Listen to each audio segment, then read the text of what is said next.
Hello students, कैसे हैं आप लोग। आई होप अच्छे होंगे।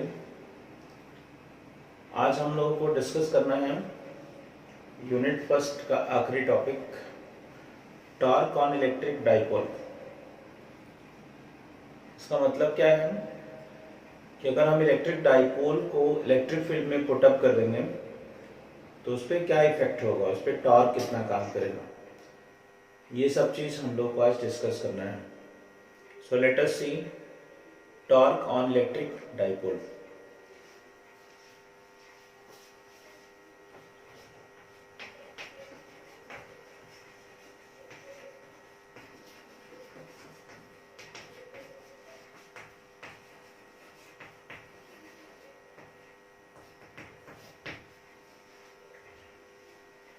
सपोज आपके पास ये यूनिफॉर्म इलेक्ट्रिक फील्ड है।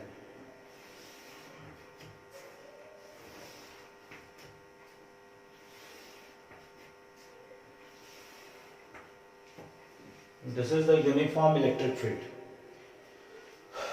यूनिफॉर्म इलेक्ट्रिक फील्ड का मतलब क्या होता है? The electric field that does not changes its value is called uniform electric field. तो ये यूनिफॉर्म इलेक्ट्रिक फील्ड है और ये हमारा एक डाइपोल है having the charges minus q and plus q. Definitely the length of the dipole is 2a, is placed inside the electric field. ये dipole है जो इलेक्ट्रिक फील्ड में रखा गया है, making an angle theta degree पे। ये इलेक्ट्रिक फील्ड के साथ डाइपोल का जो एंगल है वो थीटा है। नाउ आपने एक पिछले क्लास में फार्मूला पढ़ा था इलेक्ट्रिक फील्ड का, E is equal to F by q. तो F is equal to q into E.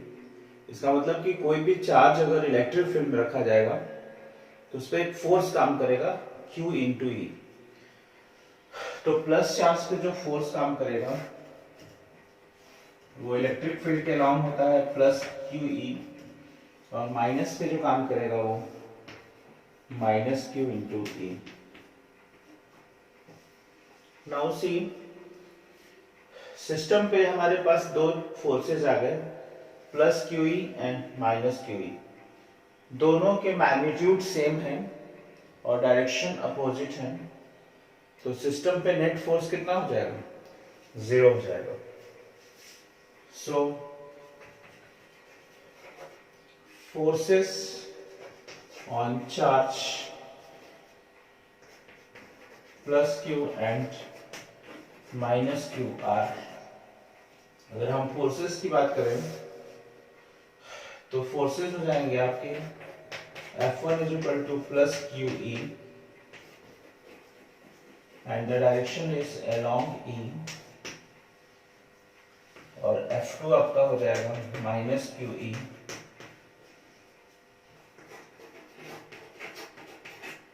This is opposite to E. तो सिस्टम पे two equal and opposite forces काम कर रहे हैं, तो यहां पे नेट फोर्स हो जाएगा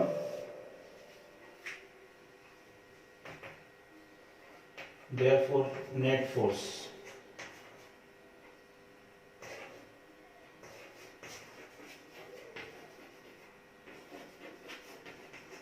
on dipole, this is plus q E minus q E and definitely it is 0। तो सिस्टम पे जो नेट फोर्स आएगा वो 0 आ जाएगा। इसका मतलब है कि सिस्टम आपका ट्रांसलेटरी मोशन नहीं करेगा। किसी भी सिस्टम पे नेट फोर्स अगर 0 होता है तो सिस्टम ट्रांसलेटरी मोशन नहीं करता है। कभी कभी बोर्ड में ये क्वेश्चन भी आता है कि proof that the dipole is in the uniform electric field does not perform any translatory motion. तो ये ट्रांसलेटरी मोशन नहीं करेगा। क्लियर? नाउ आपको पता है 11th क्लास में आपका एक चैप्टर था रोटेशनल मोशन, उसमें आपको एक कपल पढ़ाया गया होगा। कपल में ये बताया जाता है कि जब equal and opposite forces system पे काम करते हैं और कुछ दूरी पे होते हैं, तो ये कपल फॉर्म करते हैं और कपल सिस्टम को रोटेट करने का प्रयास करता है। ये भी रोटेट करेगा, ये इधर घुमाने का प्रयास करेगा और ये इधर की तरफ। तो ये जो डाइपोल है वो आपका क्लॉकवाइज डायरेक्शन में टर्न होगा। Now we have to find torque. तो टॉर्क के लिए हमको फोर्स इनटू परपेंडिकुलर डिस्टेंस चाहिए। आप देख रहे हैं कि ये फोर्स है, तो ये जो टू वे डिस्टेंस है ये परपेंडिकुलर नहीं है क्योंकि ये एंगल 90 डिग्री नहीं है, ये more than 90 degree obtuse angle है।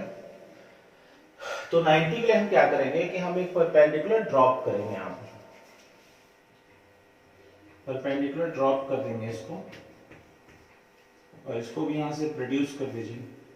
तो ये एक परपेंडिकुलर ड्रॉप होगा, क्योंकि ये थीटा है तो ये भी थीटा ही हो जाएगा करस्पॉन्डिंग एंगल। और हमको हाइपोटेन्यूज पता है 2l, तो ये हम परपेंडिकुलर डिस्टेंस यहां से आकर निकाल सकते हैं which is 2a sin theta.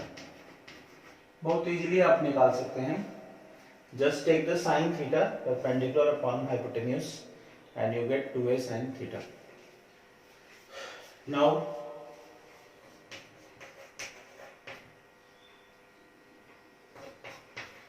torque on dipole and the formula is, torque का जो फॉर्मूला होता है either force, कोई भी फोर्स ले लीजिए, either force into perpendicular distance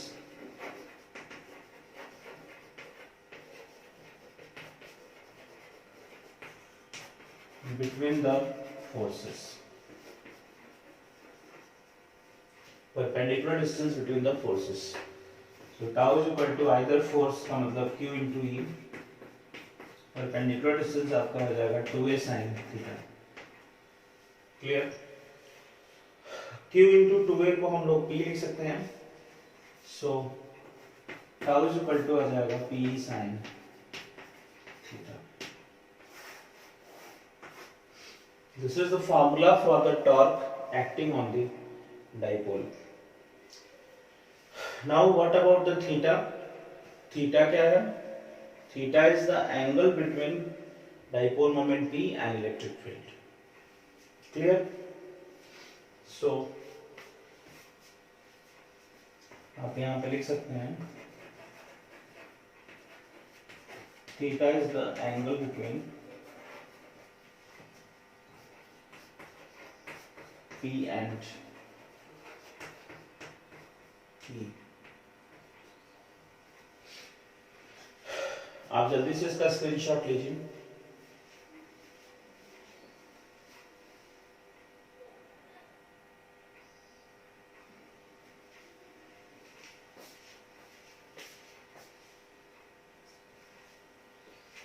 now हमारा टॉर्क का डेरिवेशन हो चुका है। अब हम लोग इसके आगे इसके कुछ केस हैं जिसको डिस्कस करेंगे।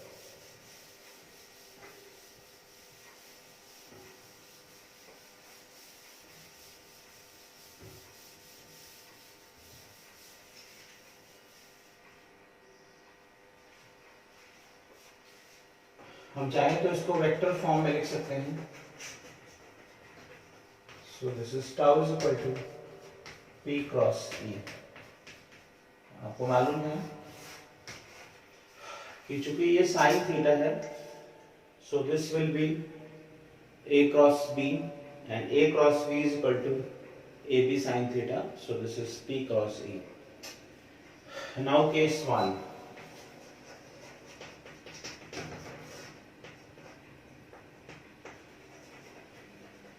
when theta is equal to 0 degree, theta अब 0 डिग्री है। इसका मतलब ये हुआ कि हमारा ये इलेक्ट्रिक फील्ड का जो डायरेक्शन है उसके अलोंग ही हमारा ये डाइपोल भी है, minus Q, this is plus Q. और ये अगर दोनों सेम डायरेक्शन में तो थीटा 0 डिग्री है। थीटा 0 होगा तो टॉर्क कितना होगा? P sin 0 degree. इसका मतलब sin 0 की वैल्यू 0 होगी,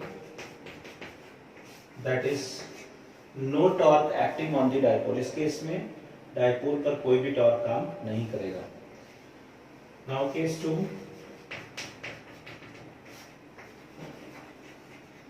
when theta is equal to 90 degree, इसका मतलब ये हुआ कि जो इलेक्ट्रिक फील्ड है ये और ये dipole minus Q and plus Q, ये दोनों 90 डिग्री पे है। इस तरह से मैक्सिमम टाइम काम करेगा यहाँ पे, well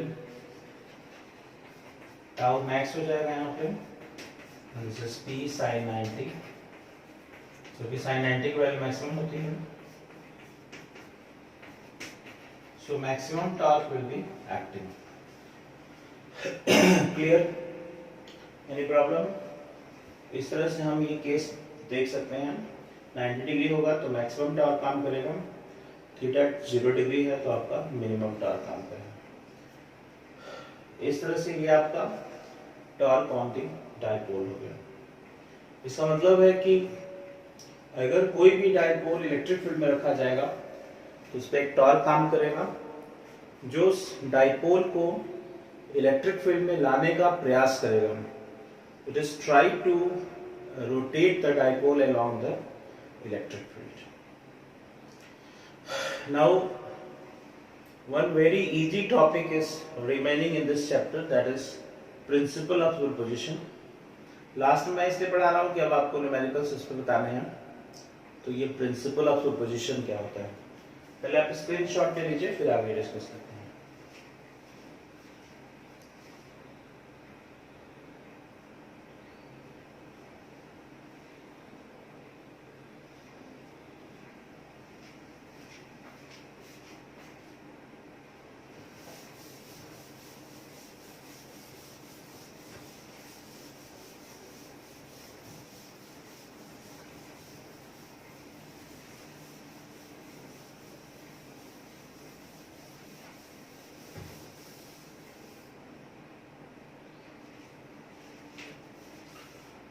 See the principle of superposition.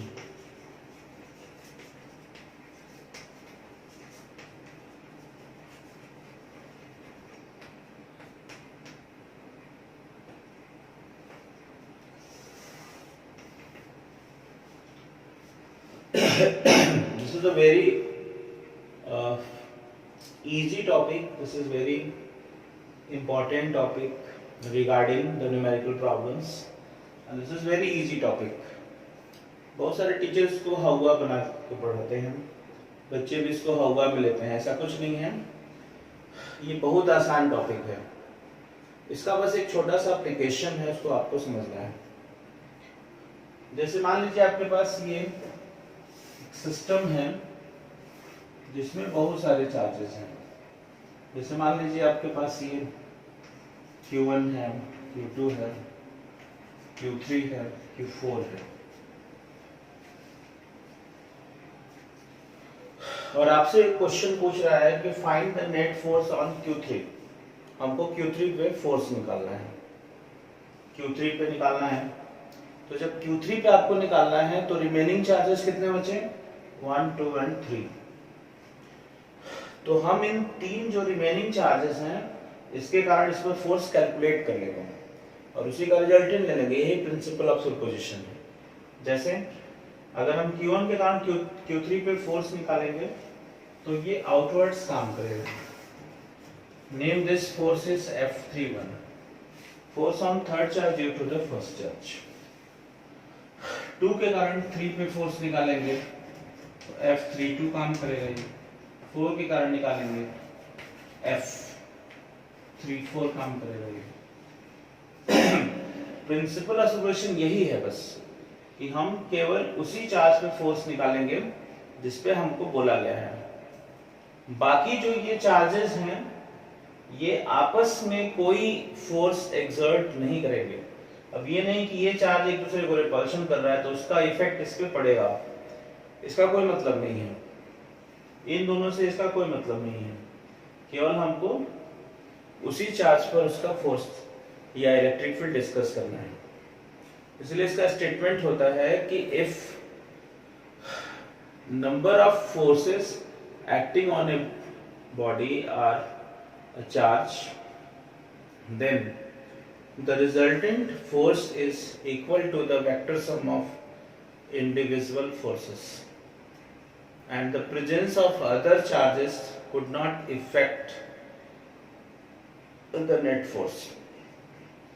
तो हमको केवल इस चार्ज पर ही फोर्स निकालना है, इन दोनों के बीच में आपस में इनका कोई भी फोर्स कैलकुलेट नहीं करना है, और ये इसको इफेक्ट नहीं डालेंगे, ये केवल जिस पे निकालना है उसी पे हम डिस्कस करेंगे, हमको दूसरे चार्ज से कोई मतलब नहीं है। यही है प्रिंसिपल ऑफ सुपरपोजिशन। एक छोटा सा क्वेश्चन में हम लोग करेंगे इस पे।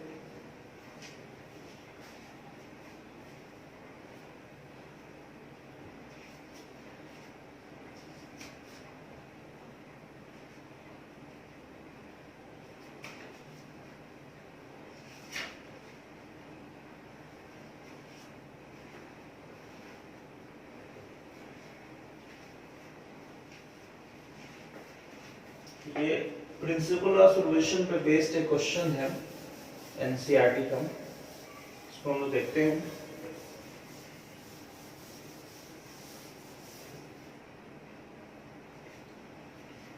This is the example number 1.6। Question is taken from NCERT. आपके पास एनसीईआरटी की बुक होनी चाहिए। Question is that consider three charges q1, q2 and q3 each equal to q are placed at the vertices of an equilateral triangle of side L। आपके पास एक triangle है, इस तरह से इक्विलेटरल ट्रायंगल है, इसका नाम ABC मान लीजिए, और इसके सारे वर्टेक्स पे q q चार्ज है, सारे साइड की लेंथ L है। What is the force on charge capital Q placed at the centroid of the triangle? तो सेंट्रॉइड पर एक कैपिटल Q चार्ज रखा गया है, इस तरह से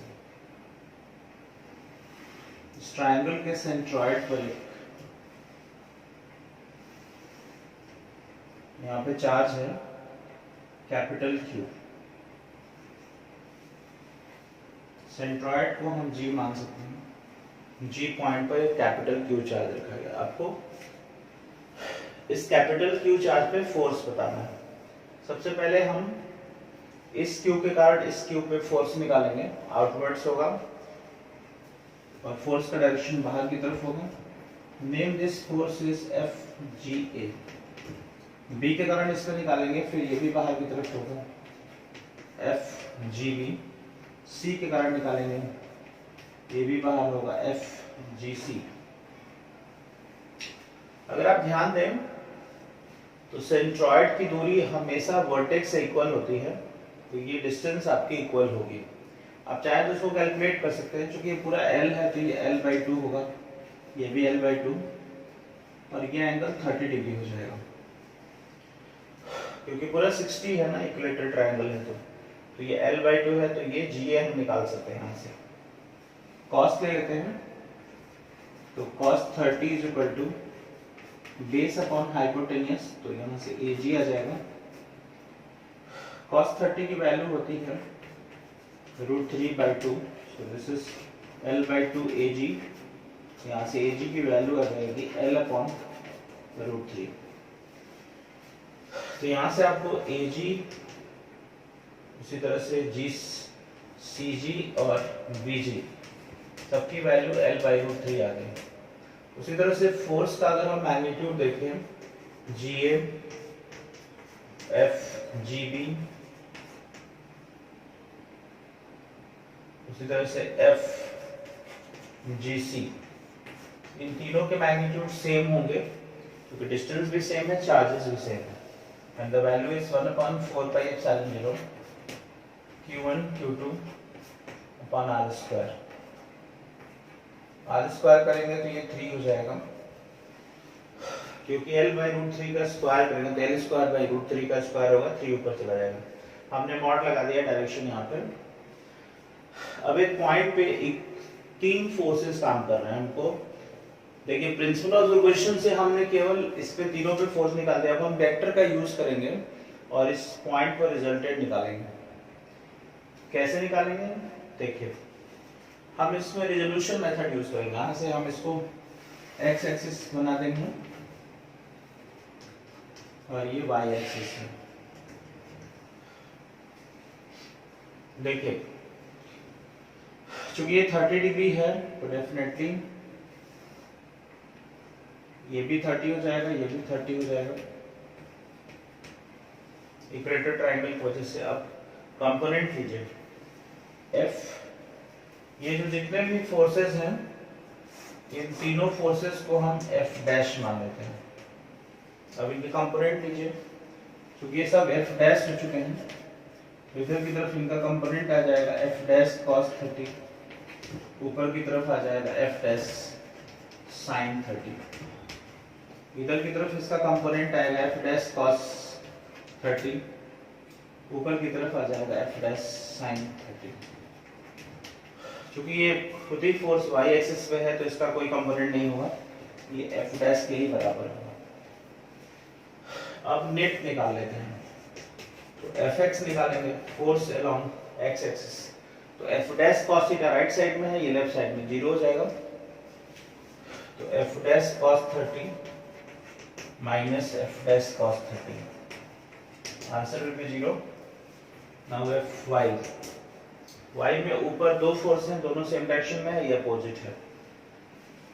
रिजल्टेंट आ जाएगा F dash sin 30 plus F dash sin 30 minus F dash, this will be also 0। Fy की भी वैल्यू क्या आ गई 0 आ गई, क्योंकि ये F डैश बाई 2 होगा, ये F डैश बाई 2, ये माइनस 0 हो जाएगा। देयरफॉर नेट फोर्स आपका कितना आ जाएगा 0 by the law of parallelogram, under root fx square plus fy square करेंगे 0 आ जाएगा। क्लियर? इस तरह से हम इस प्रॉब्लम को कर सकते हैं। इस तरह से आपका ये फर्स्ट चैप्टर खत्म हो गया और कुछ ऐसे टॉपिक्स हैं जो कि नीट और जेईई मेंस के लिए हैं, तो उसको हम लोग अलग से डिस्कस करेंगे। आपके बोर्ड लेवल का सिलेबस खत्म हो चुका है और हम लोग अब प्रॉब्लम्स देखेंगे अगले टर्म से। क्लियर? तब तक के लिए थैंक यू। आप लोग चैनल को जरूर सब्सक्राइब करें, अपने दोस्तों में शेयर करें, लाइक करें, ठीक है? बाय। आप स्क्रीनशॉट ले लीजिए और क्वेश्चन जरूर ट्राई करें अपने से।